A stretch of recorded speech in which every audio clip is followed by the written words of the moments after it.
I'm J.Ford Huffman, and I'll be moderating this discussion, which is presented for you by Student Veterans of America, otherwise abbreviated as SVA. The topic is Pride, this being Pride Month across the US, and the subtitle is 10 Years After Don't Ask, Don't Tell. That, of course, is 10 years after the repeal of Don't Ask, Don't Tell. As many of you know, Don't Ask, Don't Tell, the law, was voted on in December 2011 and became effective months later in September 2012. That is the focus of today's discussion, and very much so in what we're going to be talking about. We'll try to stay up to date. We'll try to stay in this time and give you insights into how different people are perceiving life in the military and outside the military. Now, the first thing I'll do is ask each of the panelists to introduce themselves. And after that, I'll give you 30 seconds about me. So we'll start. We're going to use the method of asking people to speak based in order on their first names. So we'll start with Joseph Rocha. Joseph, are you ready? Can you tell us a little bit about yourself? Well, thank you. With a last name that starts with R, I never really got to go first in the military, so I appreciate that. So my name is Joseph Rocha. I am a Navy and Marine Corps veteran. I am of the post 9/11 generation who was of an age of impression when 9/11 occurred. I was probably, I was a freshman in high school. As this is connected to Pride, when I turned 17, I actually had to leave the home, and I survived on my own, stayed in high school until I joined the Navy about a year later. I served as a bomb dog handler in the Middle East for 2.5 years doing explosive detection. And I was accepted to the Naval Academy conditionally through the Naval Academy Preparatory School. Following my experience in the Middle East of over 2 years as an 18, 19-year-old, that wasn't very pleasant, given the question of my sexuality. I never identified as straight or gay. I decided to come out at the Naval Academy Preparatory School, and I was discharged under the former Don't Ask, Don't Tell policy. I went to community college in college where I fought the repeal of Don't Ask, Don't Tell, or fought for the repeal of Don't Ask, Don't Tell, so much so that eventually I was invited to be in the case that would rule Don't Ask, Don't Tell unconstitutional, a federal court case in Riverside, California. And my promise all through my advocacy was that I would return to service given the opportunity to do so with, honesty and integrity. And following the repeal, I commissioned as a Marine Corps officer the first summer of law school, served 7 years as a Marine Corps officer. I was a judge advocate. I first served family law and consumer protections, earned the Commandant's Award for legal assistance, deployed to Central America during the pandemic, and rounded out my career as a prosecutor. And you're now candidate in California, as I understand. That's correct. I am now on to the general election for a California State Senate seat here in California. All right. Well, congratulations. I think the voting took place Tuesday? Yeah, so the primary election was Tuesday. We're still waiting on about 20 to 30% of the votes, but we are guaranteed to go on to the general. All right. Well, thanks for that news update. Thank you. All right. Josh, let's hear from you. All right. Thank you so much. So I'm Josh Kinchen. I use he, him pronouns. I served during Don't Ask, Don't Tell from 01 to 03. I was actually physically in boot camp during 9/11, so that was an interesting shift. I did the delayed entry program in high school for an entire year. Prior to that, so that was like August of 2000, the world was a very different place. Prior to that, everything felt a little more abstract in terms of why people did what they did, what people's careers look like. And even I was in junior RTC, Naval Junior RTC in high school, and the company commander that I had when I was a junior went on to the Naval Academy and got kicked out for being gay within the time that I was a senior in high school. So it was a very on top of my mind. I was out as bi in high school, and that's been my identity all of these years later. So I served as an intelligence analyst in the Marine Corps from 01 to 03. It was a very rough time, I think, to be in the military, generally speaking. There was a lot of uncertainty, a lot of changes happening. My mental health was at an all-time low. I think I was on the receiving end of a lot of things that were not positive. I think I didn't have a very positive military experience. I was stationed with infantry, and I experienced a lot of indirect homophobia because of the very toxic culture of enlisted Marine Corps sort of world at that time, particularly being stationed with infantry at Camp Lejeune in North Carolina. I ended up getting kicked out. I got discharged early with an other than honorable discharge. So it was not what I had set out to do. It was not what I imagined my time was going to be in the Marine Corps. But after that, many years later, I ended up doing LGBTQ center work in universities as my calling. And actually that happened by being recruited to do an LGBTQ student veteran speech talking about serving during Don't Ask, Don't Tell. And then I was recruited by the newly formed LGBTQ center at my undergraduate institution to become their first intern. And then I went on to work with them in graduate school, went on to get a higher ed degree, and I've done LGBTQ center work all the way since then. And now I'm the director of the LGBTQ plus resources center at George Mason University, which is the largest public institution in Virginia, right outside of Washington, D.C. And I'm actively a principal investigator on research about LGBTQ plus student veterans, which is a deeply under-researched area as a scholar practitioner with faculty members across the United States who are both federal employees and university faculty to kind of give back and do this conversation. And I'm actually I'm in the middle of doing a discharge upgrade as well, finally, 20 plus years after the fact. So I come at this at a very different angle than many of my colleagues in this space, but very much see myself as someone who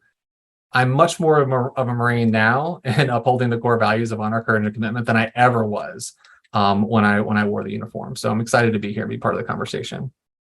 Well, thank you for the news, Josh, about your pursuing your honorable discharge.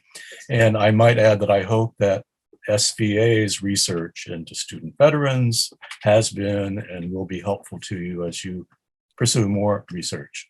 Absolutely. So next is Nick. Hello, sir. Hi, excuse me. Thank you for having us today. I'm Nick Mararac. I'm a Navy veteran. I commissioned at the Naval Academy in 2007 and served as a surface warfare officer until 2014, primarily in 7th Fleet and 3rd Fleet. So that would be Japan, Korea, and like California. I also had the opportunity of going to Monterey to learn Korean. Currently, I'm a PhD candidate at Georgetown and expecting to defend my dissertation in August. It's a linguistic analysis that examines how student veterans talk about decisions, transitions, and community. I also conduct research that sits at the intersection of language, gender, and sexuality. It's called queer linguistics that draws heavily on queer theory. And I focus primarily on military and veteran populations. While at Georgetown, this past year, I had the opportunity to serve as our president of our Student Veterans Association. This past year, we were able to conduct around 300 hours of community service dedicated to the Afghan diaspora that we were recognized by Secretary McDonough of the VA. And one of the things I was most proud of this year was making the veteran space, the military connected space, more inclusive. We queered Veterans Day, celebrating the 10-year anniversary of Don't Ask, Don't Tell and the second repeal of the trans ban. We also initiated a Women's Vets at GU that started the conversation about whether or not or what are the unique needs of women student veterans on our campus. And at the end of the year, we were able to maintain our momentum and increase yellow ribbon for undergraduate students at Georgetown, which provided a lot more financial stability for those undergrads, as well as financial access for veterans interested in going to Georgetown. The university also agreed to increase Yellow Ribbon with every increase in tuition across all programs on campus. So I was quite proud of my team. We were recognized this year as Chapter of the Year, which I'm super proud of. As of this year, I am serving as a board member on the board of directors for SVA, which I'm super proud of as well. I'm hoping to continue doing research in military and veteran spaces to improve the lives of military connected families and individuals. I currently live in the Capitol Hill neighborhood in DC with my husband and our 2 Shiba Inus. Thank you, Nick. For those people who are watching who might not fully understand, can you explain in a sentence or two what is the Yellow Ribbon program? Yes, the Yellow Ribbon program is an agreement that universities have with the VA. If a student is eligible for 100% of the post 9/11 GI Bill, then they are eligible for the Yellow Ribbon program. And this is for like private universities, so not public universities. And oftentimes the private universities sort of exceed the post 9/11 GI Bill amount. So they provide additional funds through the Yellow Ribbon program. And so the university provides a certain amount and the VA agrees to match that amount dollar for dollar. All right. So that helps more people attend those private universities financially. Wonderful. Okay, well, let's move on to Rachel. Thank you so much, J.Ford, and thank you everyone for having me. Good afternoon. My name is Rachel Thomas. My pronouns are she, her, hers. And I am a 2012 graduate of the Naval Academy. So just barely missing Nick. But I did also serve, at least in the Naval Academy, under Don't Ask, Don't Tell. And I do remember it being a time of where a lot of people sort of knew the gay network, but not a lot of people spoke about it. You kind of were able to clock people as being part of the network or maybe not being part of the network, which did lead to some heated discussions and debates, especially since it was still under DADT. So that was something that could get you kicked out. And I feel for those who did end up getting discharged. I didn't come out until I was about 26 because I grew up in a very religious sort of Catholic, Pentecostal Catholic environment. And so I guess luckily, maybe not be the right word, but didn't necessarily have to myself worry about serving under Don't Ask, Don't Tell. But with that, there's still a lot of, after graduating, I went to Japan. I spent about 5 years there as a surface warfare officer, anti-submarine warfare. And then I moved back to the DC area to work in the Pentagon. I lateral transferred to foreign area officer, which is kind of like a military equivalent of a foreign service officer at the State Department. So we get stationed at embassies abroad. We do a lot with the culture. We usually learn a language. Mine, I say is or was Japanese because I haven't practiced Japanese in a good amount of time. But from there, that opened up the opportunity for me to serve at the State Department as a senior military advisor on women, peace, and security for the Secretary's Office of Global Women's Issues. And so that was something that was actually amazing, especially after the administration transition, where we were able to talk about LGBTQIA plus issues. We were able to talk a lot more about inclusivity that included non-binary and trans people and everything in between. And then I also did have the opportunity to help set up who is now the LGBTQI plus special envoy, Jessica Stern, helped set up her office for about the last 3 to 4 months that I was in the Navy, and I left the Navy in February. So it's been an interesting time. Right now I do DEIA and LGBTQI plus sort of community work and consulting. And so it's just been great to be able to meet a lot more people and just see our different experiences. I've gotten a chance to speak with Sean Skelly. I've gotten a chance to speak with all of these amazing people who have these different experiences in the military and who are fighting for a lot of benefits for veterans and for everyone else. So it's great to be on this panel, and I'm just really grateful to be with all of you amazing people. Thank you. I'm happy that you are enjoying the post-military life, and may you keep doing that. Let's turn to Rebekka, who is in Alaska. Hi, everyone. My name is Rebekka Eshler. I was in the Army as a 13th Officer Fire Support Specialist. I actually started my journey in the Army after Don't Ask, Don't Tell got repealed. So it was about a year afterwards I joined because I wanted to be more masculine. I came out, actually I got outed in the Army as gay from one of my superior sergeants. And then when I came out of the Army in 2016, I accidentally came out as transgender. Because unfortunately back then, transgenders weren't allowed to be serving openly in the military.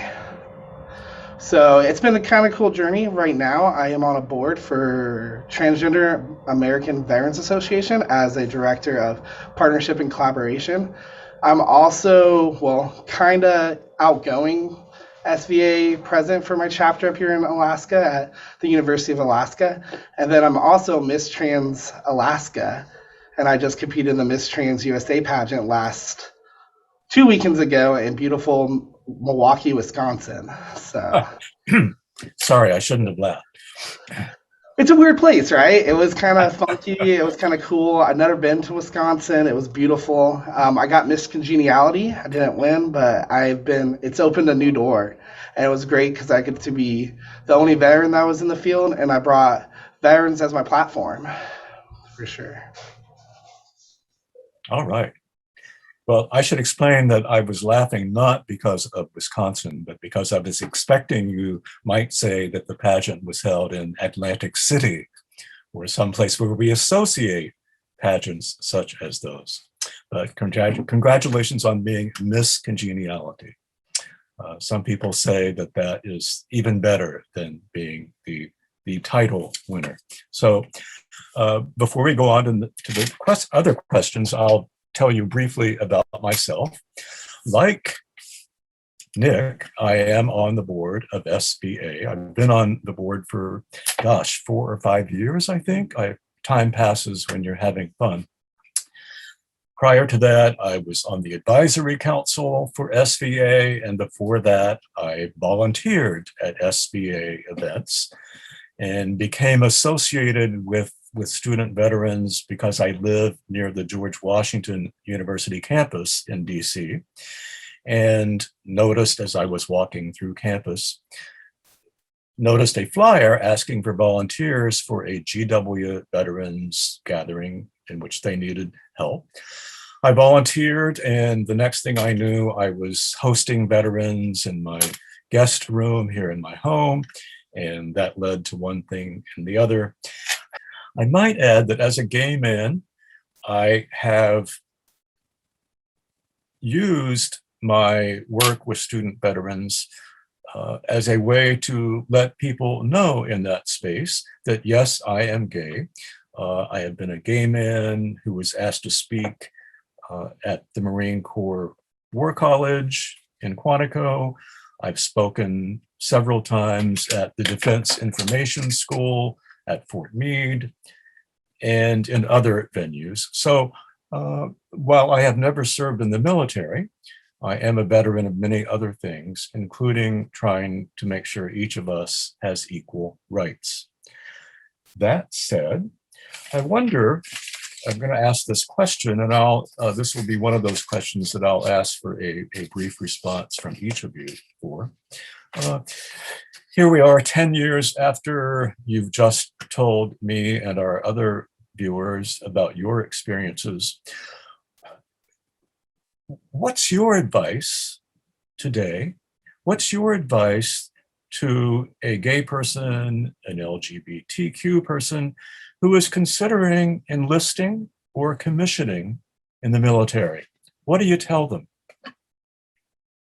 Do you try to reinforce them, or just what do you say when you're asked, hey, what's your opinion? Should I join? Josh, you do a lot with student veterans. Are you asked that question? Yes. The answer is yes. I get asked that question quite a lot. I think oftentimes I ask them lots of questions before I give my take on before I give the advice. I think some of the questions that I ask is for them to ask themselves questions around what is their why? Like, why do they really want to join? Oftentimes it is a path out of poverty. It's a path to citizenship. It's a path to all of these pieces that individually they're looking for. I have them do a lot of soul seeking if it's a little more abstract, like I had sort of back in the day.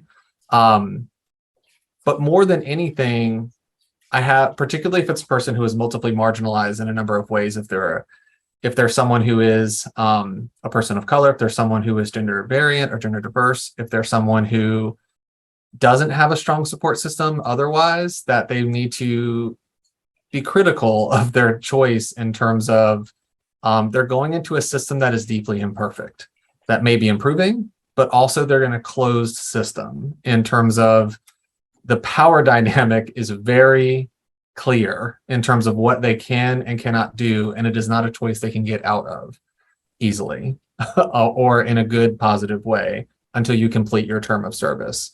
So those are the kinds of things that I kind of talk to them about, is asking them a lot of questions in terms of what is their sort of impetus. There have been plenty of folks that I have worked with who have been students who have joined very often as officers after completing a bachelor's degree in the context of me working at an undergraduate institution.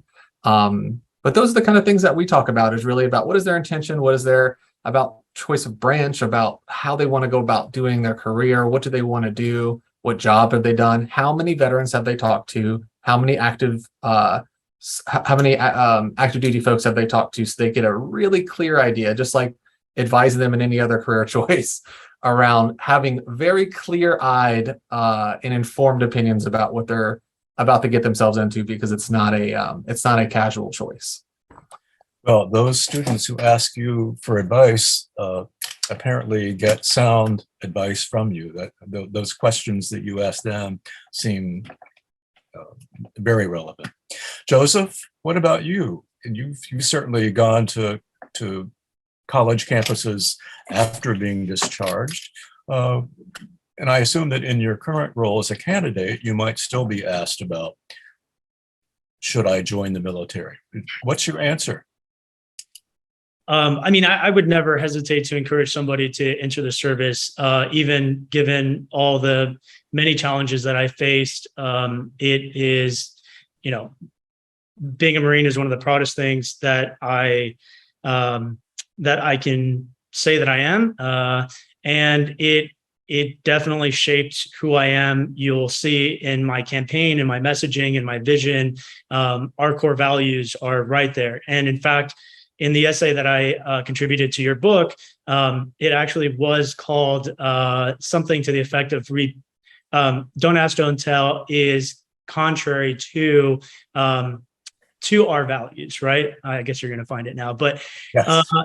yeah. So the policy let me down, but even through my advocacy, 10 years ago, I always stressed that the issue was the policy, not the service, not our country. Those two things I've always been very proud of. I think the question I get asked more often than not is when I think they should come out. I think that's a question I get a lot, particularly those who want to enter the Marine Corps, and even more so the Marine Corps Officer Corps, which is much smaller and will recycle you out much quicker at OCS. I think that the reality is that it's completely dependent on the individual and their comfort level, right? It's like anything else. If they want to, there's definitely a huge relief to putting all your cards on the table from the beginning, so that you're not questioning the strength of your friendships and relationships, and you don't have that constant fear and insecurity of, will things change if they were to find out? I didn't really feel like I had that option when I went to OCS, simply because I had a huge marker on me already from having fought the repeal, and I wanted to just get through it. But even that having been said, my partner at the time did show up to graduation. It was a gift from a close friend who flew him out there. I was too afraid I wasn't going to graduate to tell him to buy a ticket or anything. You were there, so you remember. And once he was there, I very happily, was appropriately affectionate with him. And it was kind of one of those things that whoever sees. I've made it. I have my EGA. So I think that's the question I get asked most. If you're in a position to be out from the beginning, I think it's probably best for your career because you don't have to double guess anything. I think what I would stress most is that they should just know their rights entering into the service so that whenever they're comfortable to be out, or if they are not out and they are not being treated fairly, they know what rights they have. You're on campus all the time or half the time. What do you tell people? So I worked in our campus veterans office prior to taking on the role of president of our SVA. And something that I thought was really important was that those individuals who are interested in joining had the opportunity to meet veterans in general, not just queer veterans and not just queer service members, to see what their experience are about, what they're like, and to give them a glimpse of who they might be serving with. I think that the idea of service is very important. I think that's something that we're actually indoctrinated, that we acquire through indoctrination, while some of us do actually have a sense of service prior to joining. So with that said, I think it's important to recognize what is it that they want in joining. Most recruits in a recent study from, I think CRS, found that recruits wanted immediate employment, or they're looking at the education benefits. And I think that those folks that are going in for those reasons, those benefits, should understand also what they're getting into. For folks who identify as LGBT, I think that they should also know about where they might get stationed. If they're getting stationed in places like Florida, like Texas, like Alabama, that are targeting LGBT people, I think they should be made aware of that. And I get really passionate about this because it's something I find very, obviously I think we all find very upsetting. And it's also a national security issue. Currently, around 80% of the folks who serve have a familial connection to the military. And if we look at just parental units, that's like 44%. And if the military can't take care of the service members' families, then I don't see why anyone would want to join if they're getting sent to some of these hateful states. So that would be my advice, is to look into what those sort of opportunities, look into like what might happen if they do join and if they go to one of those places. And Rachel, you're the new civilian. So what do you tell people? It's interesting because I think a lot of us have already sort of given a lot of the things, right? We want to make sure that we're asking the right questions, that they are asking the right questions, the reasons that they want to join. And then I also go into, I'm kind of known, maybe fortunately, unfortunately, for being fairly blunt and open, basically because my brother went to the Naval Academy. He graduated in 2008. I didn't know too much necessarily about the Naval Academy. I didn't know, like, there was still some transparency or some opaqueness, there we go, about sort of things that happen, or some of the negativity things, right? Sexual assault, sexual harassment, homophobia, racism, all of like transphobia, all of these different things. And so one thing that I'd like to tell people is that it's going to be hard. The military, for as hierarchical and as structured as it is, there's still a lot of embedded racism, and there's still a lot of embedded sexism and homophobia within it. And so they're going to run into people who have different thought processes than they do. But for them to also realize that they do have support systems. And that's something that I think is a really big piece of staying sane in the military also, is making sure that you have that support system, right? We see, I think it's still 22 veterans die by suicide a day. And it's because we don't take mental health seriously enough. And so that's one of those things that I am very open with, is that the Navy or the military will continue to work you. It will continue hard, and it will go on without you. So it's one of those things where they really have to understand what they're getting into. And then I'm always happy to sort of connect them with people that I know, or like networks and things. We have a female Navy officers page. We've got like Service Academy pages, so that they can learn from other people and other people can mentor them through. I think that's one of the biggest things that a lot of people don't have. And to be honest, veterans aren't necessarily seen as like Black queer women. A lot of them are still just straight white dudes or in the pictures, or people just think that way. And so the representation isn't there for the type of people that a lot of recruiters and everyone else is trying to get in. And then it's dealing with that as well. That I think is, I come in and I bring the sort of like, yes, but stuff into the conversations. But I would rather them go in with that than to be sort of like blindsided by this place where they have to watch their back, where their superiors might not care for them depending on who you get. And so learning their support network and how to trust themselves and who to trust elsewhere. So it's sort of the negative parts, but it's a little bit of dose of reality that I wish I had gotten a little bit more of when I had been in and when I first joined. More good advice. Rebekka. Definitely get asked this question. I actually got asked this question last week, so it hits home a lot. As a trans service member, it is hard to be in right now.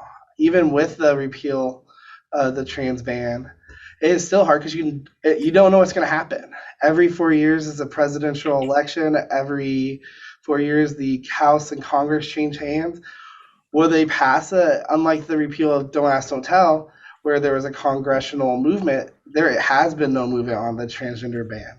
So my biggest thing when I get asked, especially around the transgender community about joining, is make sure you know your rights. Make sure you're doing it for the right reasons. If you're just going in for surgeries, don't do it. I talk against it. Go in because you want to serve this country.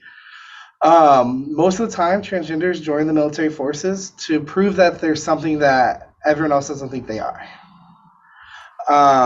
It's actually kind of funny that 2% of the transgender community has actually served, either unannounced to people or out openly. So it's a lot more than most people actually think. But I definitely try telling my stories. I got outed, as I said, as gay by a sergeant to all my other E3s and E4s, and went through a whole sharp complaint because of harassment. So I try to be open and say, hey, it's going to be rough. But at the end of the day, you just go and have fun. And if you think this is something you want to do, I fully support you and I'll help you any way I can. Because at the end of the day, we need more service members. It shouldn't matter what your skin color is, look is, if you're LGBT, if you're from Mars. It shouldn't matter. As long as you want to protect this beautiful country, that is what should matter. I will say I do kind of push them towards more of the transgender friendly branches like Air Force or Navy or Space Force a little bit more than the Marine and Army. Not saying that they aren't, but they're just a little bit easier. I know Air Force, when the first ban came, they were very against it, where the Army kind of kept quiet for a few months before they came out and announced their support. All right, so you're offering support with some caveats here and there. What advice can you offer to those organizations on how they can keep gay people, LGBTQ plus people, and straight people and others all happy in the same groups when they go to a VFW post or when they go to an American Legion post or when they're attending an SVA event? What can those groups do, and what can veterans do to help others feel welcome? Would anyone like to start? Rachel? Josh? I'm happy to kind of just jump in. Sure. I think it kind of goes back to my point on representation, where once again we still kind of see a bunch of just like the old white dudes kind of sitting in and doing, and that's, once again, I'm going to be very honest, I haven't really stepped into a VFW since like a fish fry back in 2010. So it might be a little bit different now. They haven't changed the grease. But it was still sort of, especially growing up in like Detroit, Ann Arbor, Michigan, there was definitely sort of like the older generations there. And a lot of times it's very set in people's ways, and people get very, very set in what they believe. And I think that's hard sometimes, especially because there is in the LGBTQIA plus community, a lot of concern and worry about, especially the older generations, and how they were raised, even just with racism, like different things like that.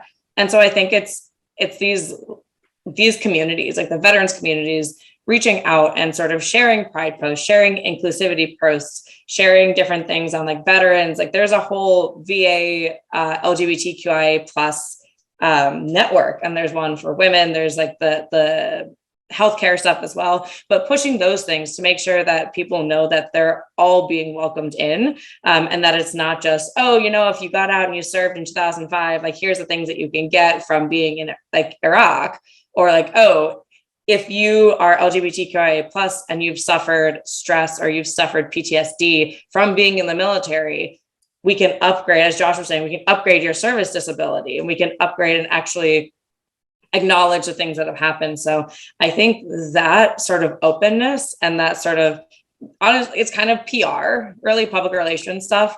But that is sort of how you start to turn the page. And it's a continuity thing. It's not just going to happen one and done.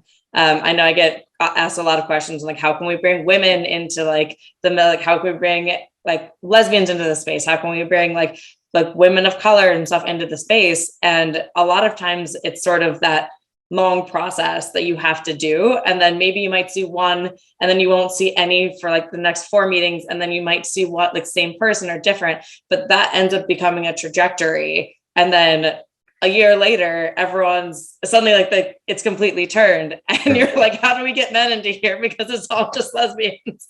So that's, I mean, that's my dream, but so that's the advice that I have. Well, that's good. Josh, you have been shaking your head affirmatively. So what do you think?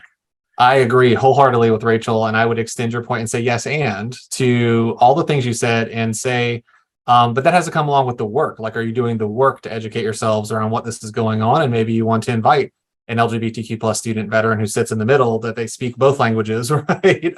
Who can maybe translate some pieces around how do we get those kind of older, because I've met, I did a Don't Ask, Don't Tell. I did the full Veterans Day speech at the main campus Veterans Day presentation as I was a second year master's student, and a Vietnam veteran came up to me afterwards, a cis straight, white Vietnam veteran came to me. He's like, "I'm so proud of you, a Marine," right? Oh. And so there's definitely some pieces there, but like there has to be some education and some bridge building, I think, and also their organization. So there's the VFW, the American Legion, the SVA, but there's also like LGBTQ organizations that are community organizations, community centers, LGBTQ centers on campuses, LGBTQ organizations. They should be partnering but doing it not in a slapdash way, but like in a intentional way. So there's some understanding, and I'll say on the LGBTQ side too, we have to do some work around how do we help LGBTQ spaces see the military experience as more nuanced than what the political purposes of what the military used for, versus why individuals want to serve and what their kind of reasons for being in the military are probably oftentimes at odds with how the military is used politically. And I will keep it brief. That's what I have to say. Nick, I want to ask you, because I saw you Tuesday night at an event here in Washington, D.C. In fact, on a rooftop terrace of an office building that overlooks our nation's capital at the Hill Vets event. And you were there with your husband. So Hill Vets obviously is happy that you would bring your husband to such an event. What advice do you have to such groups? To such groups about being inclusive of Being inclusive, yes. And I know that you mentioned that at Georgetown, you tried for that in your campus SVA chapter.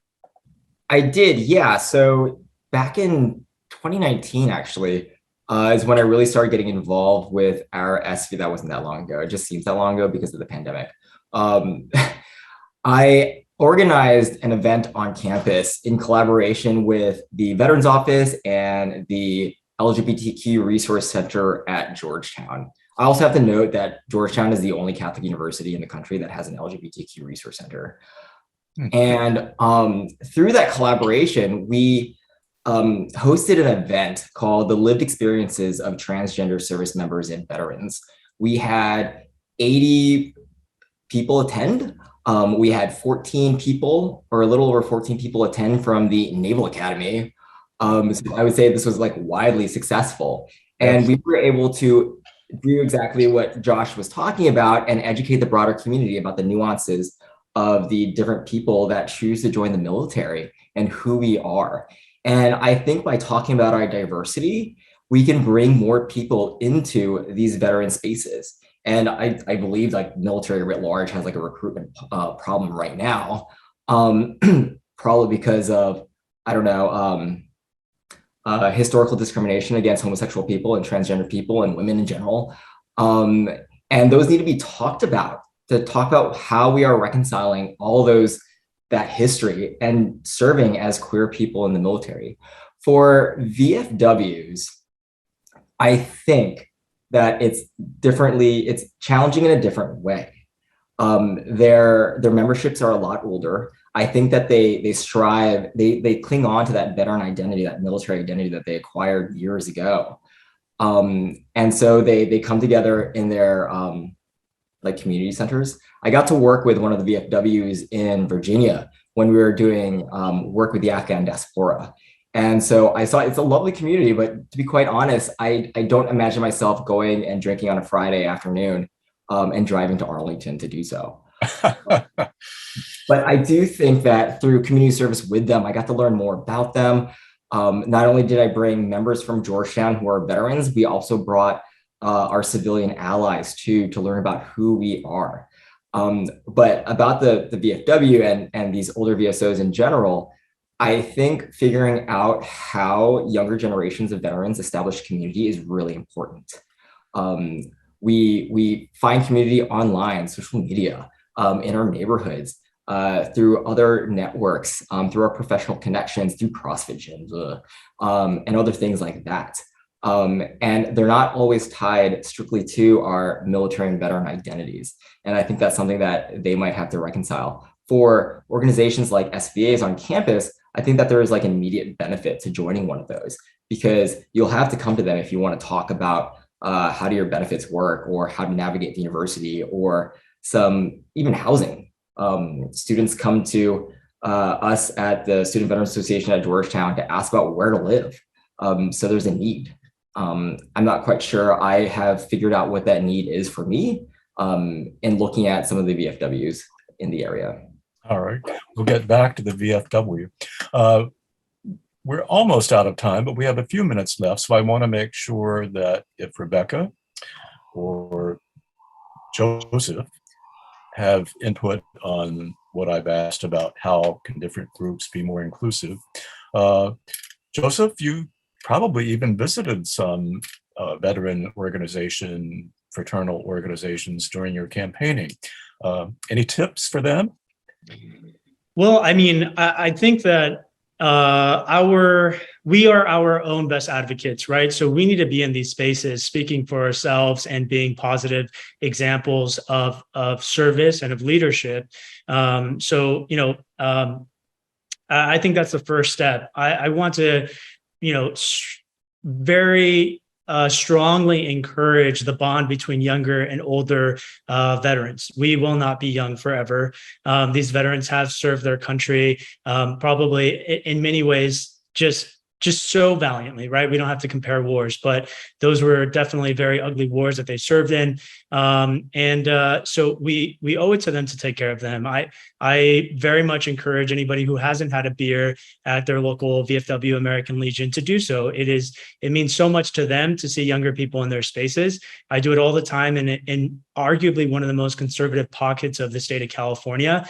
And I have only been disrespected once, and the commander took notice and banned that person from returning to that post. And otherwise, even in the absolute most conservative spaces in our district, I have, picked up votes. At the end of the day, these men and women know that you have a shared value overlap that is arguably bigger than anything you disagree in. I think it's important to the healing process too, that we continue to commemorate these anniversaries of Don't Ask, Don't Tell and the trans ban repeal, because we will never fully understand how much damage our own country delivered on those who signed up to serve. These are nameless individuals who are in our suicide statistics and our killed in action statistics and our prisoner of war statistics. And so, I remember when I was there was a sergeant who was being promoted, and her partner was part of the ceremony. And I was so moved, and I went up to her as a Marine Corps officer, and I told her how much it meant to me and gave her the context.